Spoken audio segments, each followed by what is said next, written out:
as far back as like once upon a time my father met my mother kind of.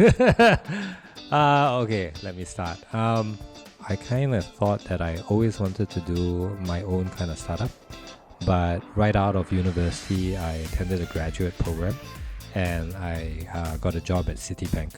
And then as I was doing that job, I actually bumped into a friend of mine from high school, and she was working in an organization called Social Enterprise Alliance.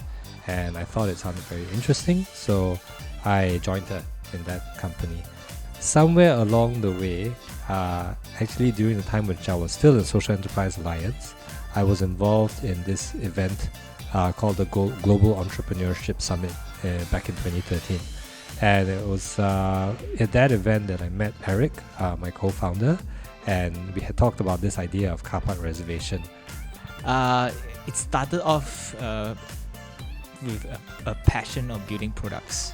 And so at that time, engineering is the only way. I mean, you join a company, be an engineer. But I was lucky. At that time, startups become a trend. And you start seeing people building products and company at the same time. So you own the product that you build. So it becomes very obvious from me to move from an engineering career path into a startup founder. And then right away from the university, I started off a very, very standard startup journey, hackathons, incubator, starting, closing a company, restart, and start again. Me and Eric, we actually a uni met, and then we wanted to do something that different. So we starting to join some competition like hackathon. So Eric always come with some incredible ideas. So then he needs someone to familiar with the software application, how to code it up. So he asked me to join him.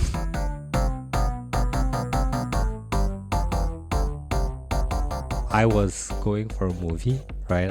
I met a girl, right? And I thought she was pretty cool, so I asked her out for a date. And what happened was, I swear, I arrived on time, okay? I arrived on time at the location, at the mall, right? But it took me so long to find parking in the shopping mall, right? And I'm meeting this girl there, so she's not in the car with me. And so all this while, as I'm looking around the car park, I'm like, I need to call her, let her know that, I'm going to be late, everything. But can't, because there's no signal inside the car park. And so finally, I managed to find a car park. I go up to the cinema area. She's still waiting there, but late, very late. I think she was almost going to walk away already, right? And she's obviously very upset. But we managed to watch the movie and everything turned out fine. During that time when I was very kanchiong inside the car park, I kept thinking to myself, hey, I had booked my movie ticket using an app, right? Why can't I use an app to book my car park, right? Then we wouldn't have to be in this mess. That happened before, right? So I had this idea in my mind. I was like, wouldn't it be cool if we had this app that allow you to book car parks, right? And then what happened was that I met Eric at an entrepreneurship event, and I pitched him the idea, right? And he looked at me and said, Warren, your idea is exactly the same as an idea that I have. It's an idea that came out from problem. So finding parking is a problem that every one of us who drives face. So the notion is that we can use a GPS to arrive, to know what time you're arriving at location.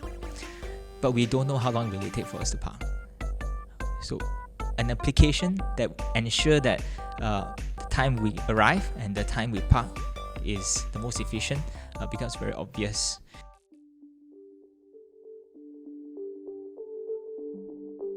We introduced a very new concept, car park reservations. That's something that didn't exist in Malaysia until we proposed the idea. And so on an early stage, I think what was very difficult was dealing with people just rejecting the idea outright, saying that, I don't think this will work, so on and so forth. The downside, for example, on how we were told by one of our clients that, I'm sorry, I don't think your product is right in our place. Please remove it by this certain time. So that's very heartbreaking. I mean, there's a lot of rejection. As I said, when we're searching for product market fit. But what we did is persistence. That is something that we do very well. Keep iterating. We focus on the same problem, but we keep giving. What about this? Could this work? How about that? Until we really find one.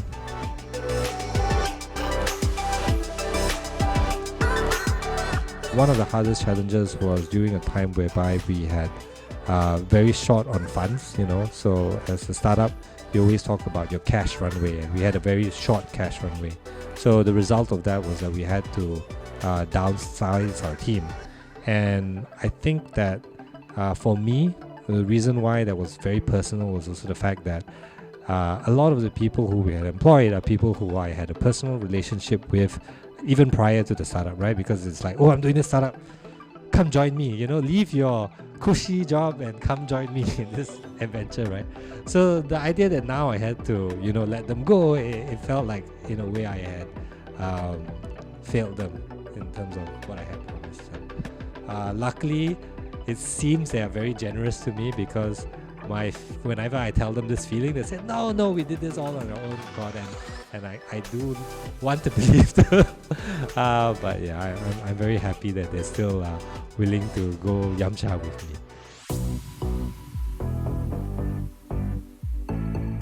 For me, I think in recent times, one of the things that stood out for me was 2 years or so, that's when we started working together with Shell, right? And there was a partnership that was between Shell, Sunway Group, as well as Parkeasy, and it was to launch these EV chargers in Sunway Pyramid, right? And a bunch of other Sunway locations. But that event, because I guess it was a very new thing, had the chairman of Shell, Dato' Ian Low, had the chairman of the Sunway Group, Tan Sri Jeffrey Chia, and had the CEO of BMW Group Malaysia, Mr. Harold Kutso. And then there was me.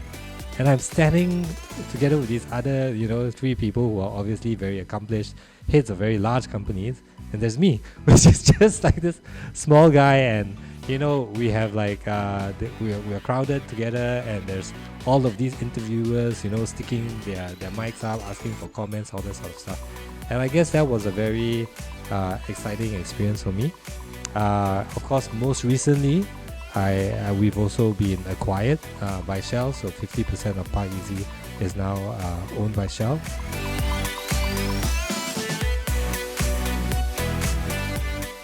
A lot of our resources and funds were spent on trying to find our product market fit, right? So that means trying to find what service are we trying to offer, and then trying to find the market that wants to buy this service from us. But this is where I don't think money should be spent. You should always spend as little as possible, and so long as your failures do not kill you, you should risk it. When you should decide to spend money is actually when you've already found your fit, when you know which direction you want to go. So you think about it as you're driving a car, right? You have this vehicle, and you need to head to a particular destination.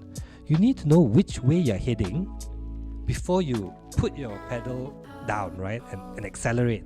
Because if you don't know where you're going and you just accelerate, you're just going to waste all your petrol, not making significant progress. We should be more lean. Like everyone says lean startup at that time, but the definition of lean wasn't exactly a quantifiable one. It's a concept of being lean, but you only know when you look backwards. You only know when, okay, I may not need that. But looking forward, you will feel like I need this. It's a need, not a want. But it's only when we went through it, we know we were not exactly as lean we should be. So turning back time, focus on product market fit until we found the right product market fit, then we expand.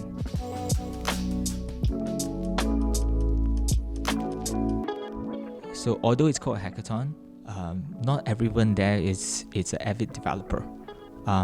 People can be designers, people who simply just have an idea. So as an event that joins people together, it brings out the best of everyone because there's a mutual goal.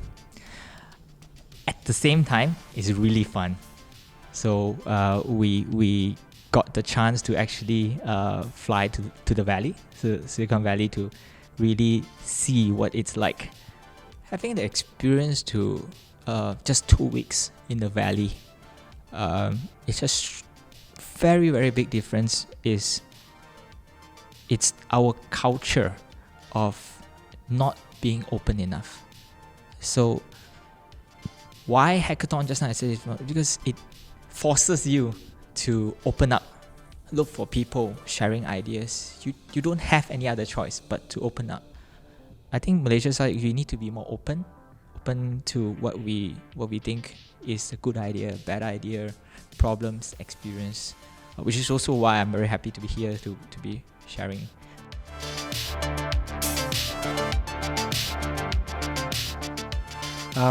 In terms of the space right now in this transportation, what's coming up a lot, and you hear in the news all the time, is electric vehicles, right? Because there's this global understanding that sustainability has to come first.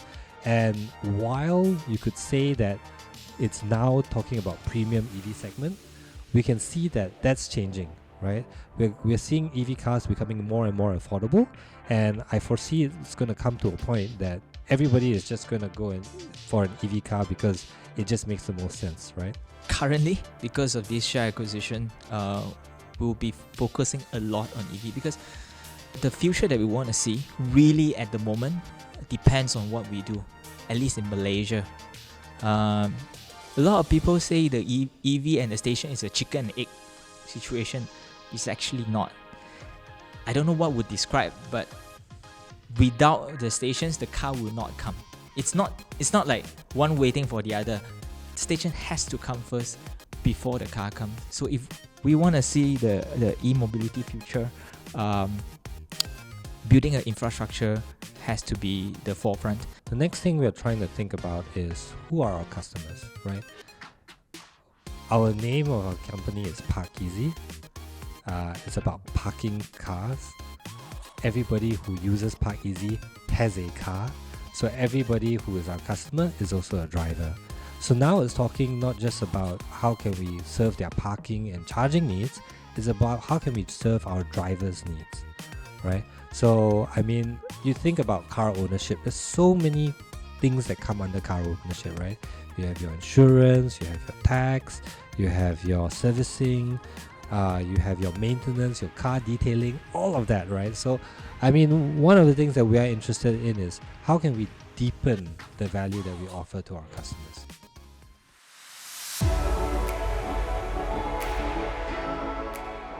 It is not always about hustling, okay?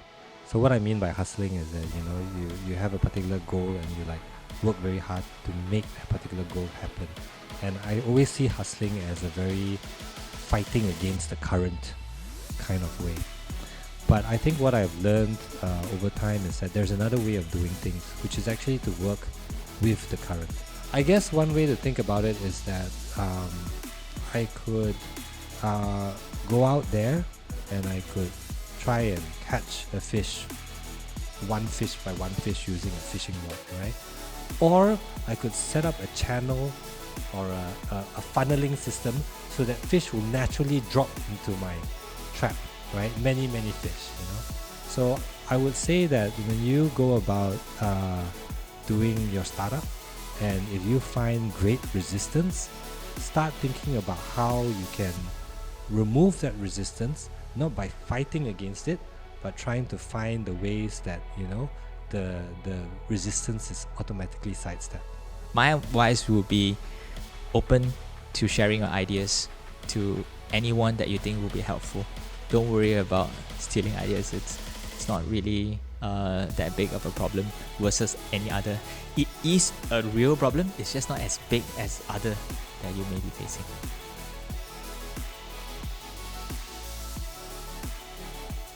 Okay. 3 words to describe Parkeasy: smart, convenient, and of course, easy lah.